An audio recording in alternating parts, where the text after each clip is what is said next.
Hey, everybody, welcome to Breakfast All Day. Alonso, Christy, Matt.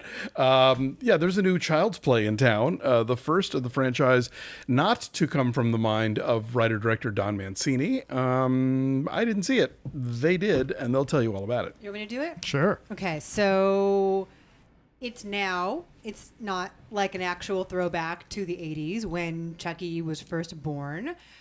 So Chucky is really more than just a doll at this point. Chucky's sort of like an Alexa in overalls, right? Like he's there to make your life easier. This is a very technical reboot. It is. It's very now and hip and edgy. I'm sorry, I'm like messing with my volume here. It's very now and hip and edgy and modern.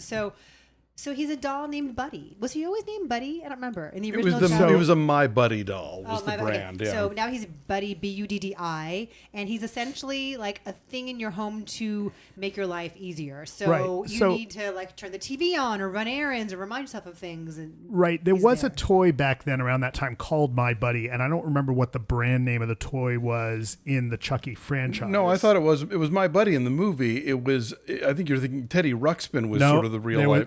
There was also, I assure you, I watched enough cartoons as I was older. Okay. There was a cartoon, there was a little toy, a little guy called My Buddy, and there was a whole theme song like My Buddy, wherever he goes, I go. Anyway, it was an actual toy, and I don't remember if it was Chucky in the movies because I've never seen any of them all the way through. It was one of those things that as I would be flipping through the cable channels. I stand corrected.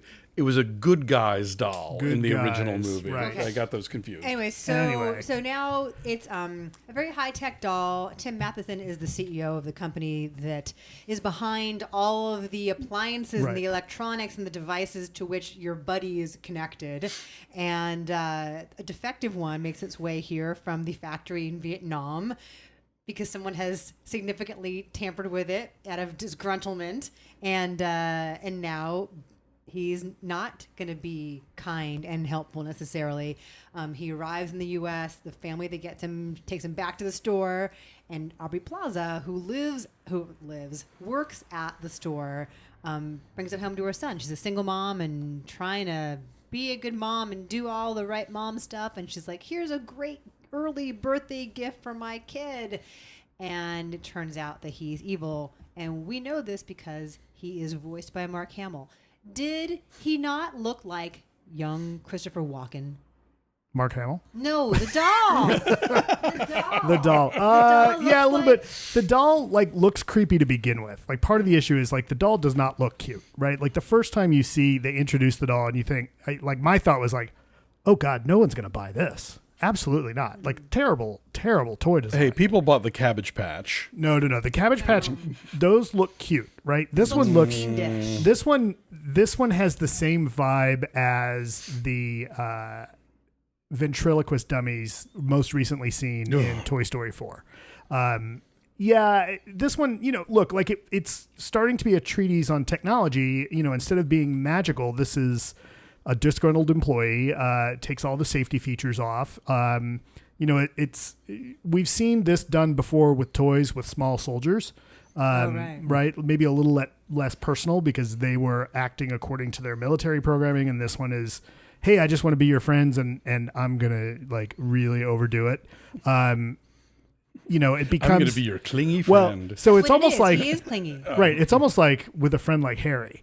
Right, it starts to be like he's too much, right? And he gets very jealous. When anybody else comes around, right? Including the mom, right? And then the movie wants to do it starts out. I think this movie's got a problem in that it totally it doesn't really come down on the fence where it wants to be. There's moments where it's clearly going for over the top kills, and I think for the type of horror fan that likes really inventive way, that is similar to what the Saw movies and a lot of kind of classic slasher horror can do.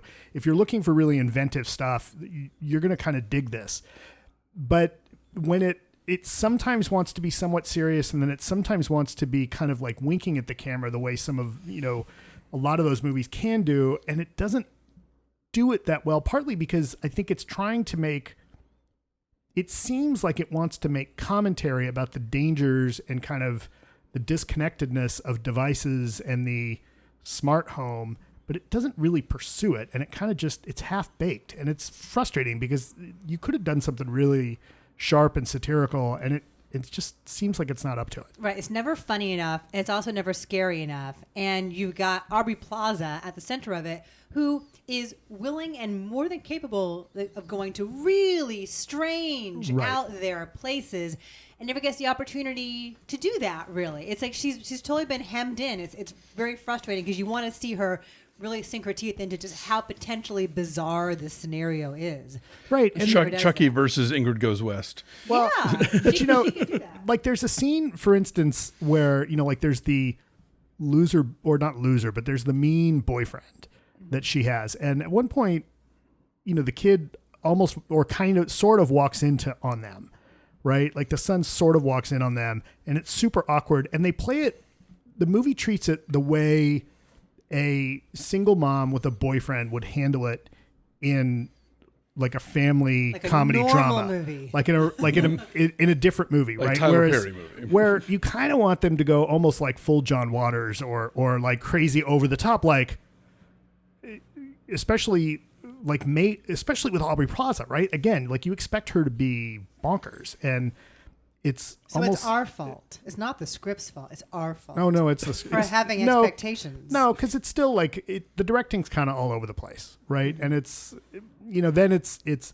also kind of doesn't make a ton of sense. Like sometimes, and this is the other thing that would bother me with the kids. Like the kids understand how Chucky is so dangerous, especially once you start getting the thing that the movie promises that he's web connected, right? Then things get really out of control. But then the kids are really focused on just taking down Chucky. And, even though one of them early on says, hey, this is how every robot apocalypse starts, right? But then they're really overly focused just on him. And it's like, guys, you need to take down Skynet completely, right? And so, like, from a satirical horror, Skynet kind of thing, you could have done something really cool here.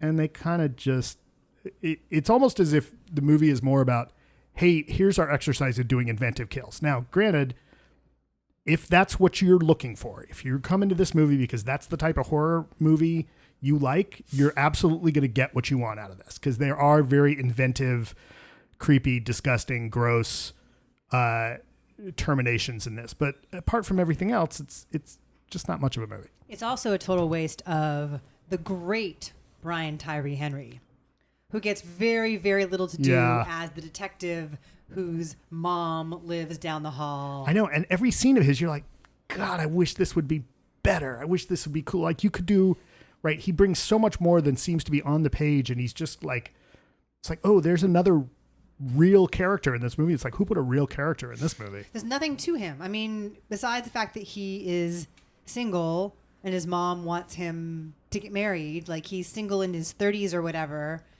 And he's a nice guy in a kind of seedy part of town. I mean, there's nothing to him in terms of like, he does his job capably, he's a nice guy. Well, but he also acts a bit hassled. Like he definitely, like I felt like Henry as an actor brings a little bit of the weight of, because there's a line where he says, because they call him narc, and there's a line in where he's like, there's a lot of people who say a lot of stuff in here, and you can kind of see there's a little bit like when the neighbor, because he doesn't live in that building, right? His mom lives there, and so when people call him names and they act like, oh God, it's a cop, you can see that weighs on him a little bit. And again, that's Henry bringing, I think, more, obviously more than what's on the page, and it's frustrating because again, like there's the makings of something really, really sharp, and they just don't even play it safe. It's just like, this sounds like the kind of movie where you see somebody like Brian Tyree Henry or Aubrey Plaza, and you think, well, I hope they bought a house. Right. Yeah. Hope you like that new car. I can't imagine this is going to like set the world on fire with Chucky Mania all over again. I mean, it's not I mean, this is the toy movie to see this weekend. Is it now? No. If you're going to see one evil toy movie, don't make it this one. Yeah. I guess. How would Chucky fare against Gabby Gabby? You know what Nick was talking about? How would Chucky fare against Forky? Right. You could stick a fork in him. That could be like his catchphrase. So Nick and I were talking about this. Not that I took Nick to see Child's Play or Annabelle, but Nick wants a Chucky versus Annabelle universe. Oh, there we go. Right, like Doll Man versus demonic right, toys. like Alien versus a Predator. Do you see that happening in our future? Well, I don't think so because they're different franchises.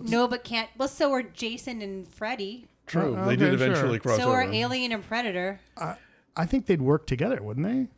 I guess not. Well, only one can reign as the evil doll supreme. The weird thing about this is that this is a reboot of a franchise that still exists because Right. Don Mancini's Child Play is now going to be a TV series for Sci-Fi that I think is happening next year. So like it's not done yet. They're still making OG Child's Plays, but now we have this other one because I guess The vintage toy version, yeah, collectible edition. there we go. Yeah, no, this is it's like it Mint doesn't in know, box. It does not know what tone it wants to take. Like it's never wildly funny. It's never scary. It's just gnarly sometimes and kind of amusing sometimes. And does it have anything to say about the Alexification of like what we're willing to hand over to technology? doesn't have Nothing anything new. Well, that's the thing. It doesn't have anything to say about it. It just like, says it, shows messes with it and plays with it, but it doesn't have anything to say. I mean, what's frustrating, especially like there's hints at like, you know, you could do a movie like this and really play up the crazy toy collector and the whole idea of like vintage in box and unboxing videos and all that kind of stuff. Like you could have gone to some really interesting places and it just doesn't. And it's frustrating. It kind of makes me wish someone would take this and, you know, look at it from a really kind of meta point of view. Because it just doesn't work. It's too bad. I'm saying 5.4. I'm seeing 6, but the only because it kind of delivers on what they intend to deliver, which is the gore, Okay. which it definitely does. It does eventually. Eventually. Yeah. So our number is a 5.7. It is at I was dropping things here. 61% on the tomato meter. Yeah. Okay. Will you ever catch up with this, Alonso? I somehow doubt it. All right. It's funny. I saw the first Child's Play in the theater, or maybe like at a press screening, and then never went to any of the sequels. Never even revisited the first one until a few months ago. We did a commentary track for Who Shot Ya of the original Child's Play as part of the Max Fun Drive, like bonus content that you got if you became a donor. And it was fun to watch it again and talk about it with, it was Jonah Ray and with Ricky Carmona and April Wolf. But I'm not much of a horror guy anyway, but I never found this series all that interesting. So Nick has seen a tiny piece of the original Child's Play. Chris was flipping around on channels, and he found Chucky, so he stopped on it just because Chucky's so stupid looking. And it was a moment where someone says to him, "What an ugly doll." Chucky goes, "Fuck you." And That's the best part of the film. And that's what Nick saw. Yay! Parenting. Oh, good parenting at work. You're welcome, dude. You're fine. All right. Well, hey, thanks for watching. Like this video and go subscribe to our channel. Follow us at BeFastAllDay at Twitter, Instagram, and Facebook. And won't you go check out our Patreon page at patreon.com/BeFastAllDay. It's where we talk about TV shows like currently Big Little Lies and The Handmaid's Tale, movie news and trailers, and coming up, because you demanded it, reviews of classic films. So check us out, won't you? Thanks for watching. Thanks. Bye.